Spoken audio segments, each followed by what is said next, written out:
ہمیں شوق ہوتا ہے اپنے بچوں کو دکانداری سکھانے کا، گاہک سے بات کرنے کا، اور اسے ہم اپنی دکان پہ رکھتے ہیں، اپنے کارخانے میں، اپنے آفس میں اسے رکھتے ہیں اور اس کی تربیت کر رہے ہوتے ہیں، ہم اس کو سمجھا رہے ہوتے ہیں،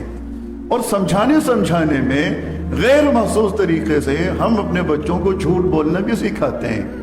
ہم اپنے بچوں کو کسی کو دھوکہ دینا بھی سکھا رہے ہوتے ہیں۔ ہم بتاتے نہیں ہے بچے کو کہ بیٹا اس طریقے سے کسی کو دھوکہ دینا ہو تو یوں دھوکہ دیا جاتا ہے، لیکن آپ آفس میں ہیں، آپ کا بچہ بھی آپ کے ساتھ صبح سے 9 سے لے کے شام 5 بجے تک آپ کے ساتھ آفس میں ہے، وہ آپ کو دیکھ تو رہا ہے نا کہ آپ وہاں بیٹھے بیٹھے کیا کر رہے ہیں۔ آپ کسی سے گفتگو فرما رہے ہیں، بچہ آپ کو دیکھ رہا ہے، آپ گفتگو کیسے فرماتے ہیں؟ آپ کے اندر ایمان ہے، وہ آپ کے ایمان کو نوٹ کر رہا ہے۔ خدا نہ خواستہ آپ کے اندر نفاق ہے تو وہ آپ کے اندر کے نفاق کو نوٹ کر رہا ہے۔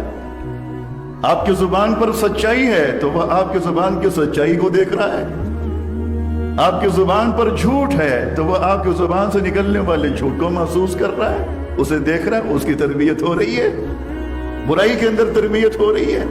کل کو آپ نہیں ہوں گے، آپ کا بچہ ہوگا، آپ ہی کی زبان اس کے منہ میں ہوگی، جیسے آپ کی زبان ہوگی وہی زبان آپ کے بچے کے منہ میں۔